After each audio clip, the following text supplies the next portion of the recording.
নমস্কাৰ প্ৰিয় দৰ্শক, আপোনালোক সকলোকে আমাৰ চেনেললৈ স্বাগতম জনাইছোঁ। আজি মই আপোনালোকৰ বাবে লৈ আহিছোঁ এটা খুবেই সুন্দৰ অসমীয়া কাহিনী। তেনেহ'লে আহকচোন পলম নকৰি আজিৰ কাহিনীটো আৰম্ভ কৰোঁ। কি কৰি আছা সন্তু? ৰূপিকাই তাইৰ ল'ৰা অংকিতক মাত লগালে। একো নাই মা, টিভি চাই আছোঁ। অংকিতে ৰুমৰ পৰাই চিঞৰিলে। ৰূপিকা এজনী 40 বছৰীয়া হাউচৱাইফ। স্বামীয়ে এটা ব্যক্তিগত কোম্পানীত কাম কৰে। 15 বছৰীয়া ল'ৰা অংকিত, এতিয়া 10ম শ্ৰেণীত পঢ়ে। এনেইতো ৰূপিকা এজনী শিক্ষিত মহিলা, কিন্তু তাই অলপ পুৰণা চিন্তাধাৰাৰ। ছোৱালী মানুহৰ আধুনিকতা তাই ভাল নাপায়। তললৈ আহি স্বামীক খাবলৈ দি তাই ক'লে, এই যে মিছেছ শৰ্মাৰ ভাড়াতীয়াগৰাকী বৰ বিনয়হীন। কিয়, কিবা হ'ল নেকি? ৰূপিকাৰ স্বামী বিকান্তই মোবাইল টিপি ক'লে। ইমান চুটি কাপোৰ পিন্ধে, মোৰ দেখিলেই লাজ লাগে। কিন্তু তাই অলপো লাজ নকৰে। বেলকনিত থিয় হৈ থাকে, ইমান চুটি কাপোৰ পিন্ধি। গোটেই কলনীৰ ল'ৰাবোৰক বেয়া কৰিব এদিন চাবা। সেইকাৰণেই ধৰ্ষণ হয়, তাৰ পাছত ল'ৰাবোৰক দোষী থাকে।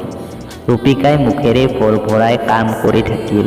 অংকিতে বিশেষ একো বুজি নাপালে যদিও ইমানটো বুজি পালে যে নতুনকৈ অহা বাজনী ভাল নহয়। অংকিত এতিয়া কিশোৰ হৈ আছে। সি তাৰ ওচৰ পাজৰৰ ঘটনাবোৰ বহুত গম্ভীৰভাৱে চায় আৰু বুজে। সি বেছি কথা নাপাতে, কিন্তু সকলো কথা কাণ পাতি মনোযোগেৰে শুনে। তাৰ মাকে কাৰোবাৰ বিষয়ে যি কথা কয়, সি তাকেই সঁচা বুলি মানি লয়। তাৰ পাছত অংকিতৰ মনত সেই মানুহজনৰ ছবি তেনেদৰেই ভাহি থাকে। দৰাচলতে ল'ৰা ছোৱালীয়ে ওচৰত ঘটি থকা ঘটনাবোৰৰ পৰাই সকলো শিকে। কিছুদিনৰ পিছত কাপোৰ মেলি থাকোঁতে ৰূপিকাই স্বপ্নালীক বেলকনিত দেখা পালে। তাই অফিচলৈ গৈ আছিল। আঁঠুলৈকে পৰা স্কাৰ্ট আৰু চাৰ্ট। তাইক দেখি ৰূপিকাই মুখ বেঁকা কৰিলে। মিছেছ শৰ্মা ৰূপিকাৰ চুবুৰীয়া হয়। তেওঁ ৰূপিকাৰ লগত বহুত ভাল। সেই মিছেছ শৰ্মাৰ ঘৰতে আজি নতুন ভাড়াতীয়া এগৰাকী আহিছে, স্বপ্নালী নামেৰে। অকলে থাকে, বয়স প্ৰায় 23-24 বছৰ। গুৱাহাটীত এটা IT কোম্পানীত চাকৰি কৰে। পঢ়া লিখা থকা এজনী আধুনিক ছোৱালী। সেই মিছেছ শৰ্মাৰ ঘৰলৈ আজি ৰূপিকাই আচাৰ দি পঠিয়াইছে। ৰূপিকাৰ মাকৰ ঘৰৰ পৰা অহা আচাৰ। অংকিত, সোনকালে দি আহ। ৰূপিকাই সৰু টেমাটো অংকিতৰ হাতত তুলি দিলে। অংকিতে মিছেছ শৰ্মাক আচাৰৰ টেমাটো দিলে। তাৰ চকু গাড়ীৰ পৰা বস্তু নমাই থকা সেই ছোৱালীজনীৰ ওপৰত পৰিল। নীলা ৰঙৰ জিন্স পেণ্ট আৰু ক'লা ৰঙৰ হাফ টপ পিন্ধি থকা তাইক দেখাত বহুত আকৰ্ষণীয় লাগিছিল। অংকিতে এবাৰ তাইৰ ফালে চালে আৰু ঘৰলৈ আহিল। মা, শৰ্মা আণ্টিৰ ঘৰত নতুন বা এজনী আহিছে, অংকিতে মাকক ক'লে। যোৱাকালি দেখিছিলোঁ, যেতিয়া ভাড়াঘৰ বিচাৰি কথা পাতিবলৈ আহিছিল। কাপোৰ চাচোন কেনেকুৱা পিন্ধে। পিন্ধাৰ কোনো ধৰণ নাই। ৰূপিকাই কথাবোৰ কৈ এনেদৰে নাক কচালে যেন তাই কিবা দুৰ্গন্ধ পালে। অংকিতে সকলো শুনি আছিল। তাৰ মনত এতিয়া আৰু স্বপ্নালীৰ প্ৰতি বেয়া ভাৱ সোমাব ধৰিলে, যে তাই এজনী বেয়া চৰিত্ৰৰ ছোৱালী। এনেকুৱা ছোৱালীবোৰৰ ধৰ্ষণ হয়। এদিন ৰাতি অংকিত নিজৰ কোঠাত পঢ়ি আছিল। পঢ়ি থাকোঁতে তাৰ পিয়াহ লাগিল। সি পাকঘৰলৈ পানী নিবলৈ আহিল। তেতিয়াই সি মাক দেউতাকৰ ৰুমৰ পৰা অহা শব্দবোৰ শুনা পালে। আঁতৰি যোৱা, মোক শুবলৈ দিয়া, ৰাতিপুৱা সোনকালে উঠিব লাগিব। আকৌ শুই যাবা, অলপ সময়ৰ কাৰণেহে। তুমিও এই বয়সত ডেকা হ'ব ওলাইছা। আৰে মইতো এতিয়াও ডেকা হৈয়ে আছোঁ। মোৰ যৌৱনৰ তাৰণা দেখুৱাবলৈ এবাৰ সুযোগ দিয়া। অংকিতে প্ৰায়ে মাক দেউতাকৰ প্ৰেমালাপবোৰ শুনা পায়। তাৰ এইবোৰ দেখা শুনাৰ অভ্যাস হৈ পৰিছিল। আজিকালিতো মহানগৰৰ ঘৰবোৰ ইমানেই সৰু হৈ পৰিছে যে মাক দেউতাক, ককায়েক বৌয়েকক অন্তৰংগ অৱস্থাত দেখা পায়। অংকিত 15 বছৰীয়া নিশ্চয় আছিল, কিন্তু সকলো কথা সি বুজি পাইছিল। আৰু আজিকালিৰ ল'ৰা ছোৱালী ইণ্টাৰনেট আৰু মোবাইলৰ সহযোগত সকলোৱে ডাঙৰ হয়। অংকিততো গোটেই দিন তাৰ কম্পিউটাৰ আৰু মোবাইলতে লাগি থাকে। ৰূপিকা আৰু তাইৰ স্বামীৰ সময়ে নাছিল চাবলৈ যে সিনো আচলতে কি কৰি থাকে। অংকিতৰ কিছুমান লগৰ আছিল কলনীত। তাৰ সকলো সমনীয়া একে বয়সৰ আছিল আৰু একেলগে পঢ়ে। মাত্ৰ মিছেছ শৰ্মাৰ ল'ৰা বিতোপন তাতকৈ ডাঙৰ আছিল। বিতোপনৰ লগত অংকিতৰ অলপ বন্ধুত্ব আছিল। এদিন অংকিত বিতোপনৰ ওচৰলৈ গৈছিল। তেতিয়াই বিতোপনে মোবাইলত লগৰ এজনৰ লগত কথা পাতি আছিল। ঐ শুন না, মোৰ ঘৰত নতুন ভাড়াতীয়া আহিছে থাকিবলৈ। কি মাল বন্ধু, আৰে নুসুধিবি, একদম চিকনি হয়। মইতো পতাব নোৱাৰিছোঁ, যদি পাৰ তই পতা। অংকিতে এই সকলোবোৰ শুনি আছিল। এতিয়া তাৰ মনত এইটো ভাৱ দৃঢ় হৈ পৰিছিল যে স্বপ্নালী বা ভাল ছোৱালীৰ ভিতৰত স্বপ্নালীয়ে কেতিয়াবা অংকিতৰ গালত ধৰি টানি সোধে, ভাইটি তোৰ পঢ়া শুনা কেনেকুৱা চলিছে? অংকিতে তাৰ ওচৰ পাজৰৰ পৰা ইমান কথা শিকিছিল যে স্বপ্নালীৰ এনেকুৱা কৰাটো তাৰ বেয়া যেন অনুমান হৈছিল। বিতোপনেও মাজে মাজে স্বপ্নালীৰ কথা অংকিতক সোধে।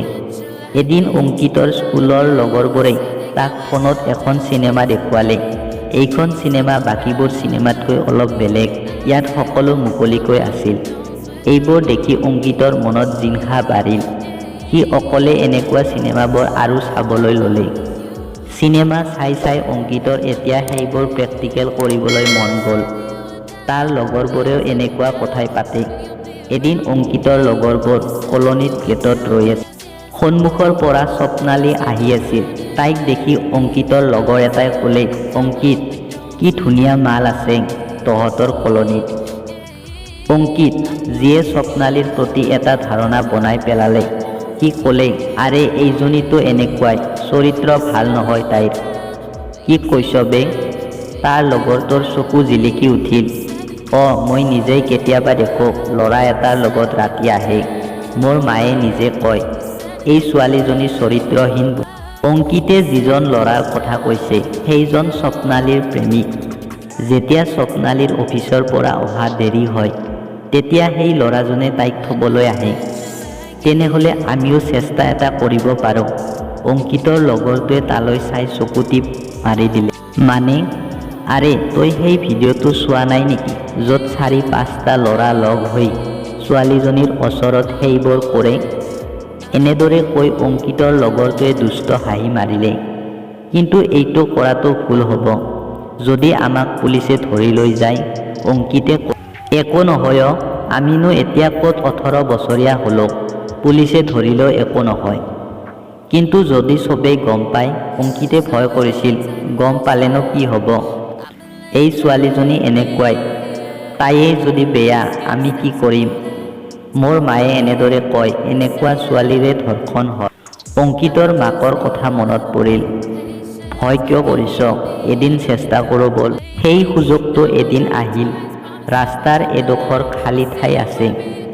গোটেইকেইটা ল'ৰা তাতেই ৰৈ আছিল। অংকিতে সন্ধিয়া ঘৰৰ পৰা ওলাই আহিছিল লগৰ ল'ৰাৰ ঘৰত পঢ়িব যাম বুলি। স্বপ্নালী ৰাতি 10 বজাত অফিচৰ পৰা আহিল।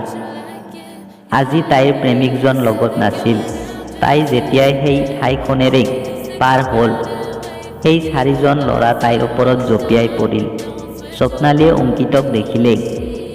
তাই তাক দেখি ক'লে, অংকিত, মই তোৰ বা হয়, এৰি দে। তাই চিঞৰা দেখি বাকীকেইটা ল'ৰাই তাইৰ মুখত কাপোৰ ভৰাই দিলে।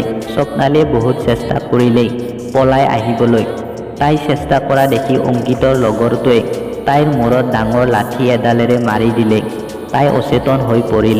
অচেতন অৱস্থাতেই সিহঁতে তাইক টানি আজৰি শেষ কৰিলে। কিন্তু স্বপ্নালীয়ে এই চাৰিওটাক চিনি পালে। সেইকাৰণে সিহঁতে ভয় কৰিলে যদি তাই উঠি পুলিচক সকলো কৈ দিয়ে, সিহঁতে তাইৰ মূৰত ডাঙৰ পাথৰ এটা মাৰি গচকি দিলে। এই চাৰিওটাৰ ভিতৰত এটা ল'ৰা বিজ্ঞান বিভাগৰ আছিল।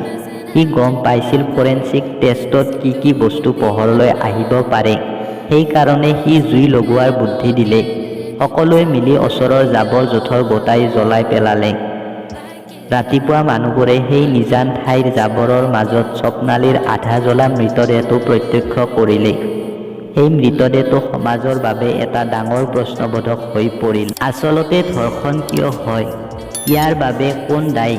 স্বপ্নালীৰ নিথৰ শৰীৰটোৱে প্ৰশ্ন কৰিছিল, কিয় মোৰ ধৰ্ষণ হ'ল? এই কাৰণেই নেকি যে মই চুটি কাপোৰ পিন্ধিছিলোঁ? নে এই কাৰণেই যে মই ৰাতি মোৰ প্ৰেমিকৰ লগত আহিছিলোঁ? নে এই কাৰণে যে ল'ৰাবোৰৰ মানসিকতা লেতেৰা আছিল? তেওঁলোকে ভাল শিক্ষা পোৱা নাছিল। আচলতে ধৰ্ষণৰ বাবে দায়ী কোন? ধন্যবাদ প্ৰিয় দৰ্শকসকল। আজিৰ কাহিনীটো পঢ়ি আপোনালোকে কেনেকুৱা পালে এবাৰ কমেণ্টত জনোৱাৰ লগতে ভাল পালে ভিডিঅ'টোত এটা লাইক কৰি আমাক উৎসাহিত কৰিব বুলি আশা ৰাখিছোঁ।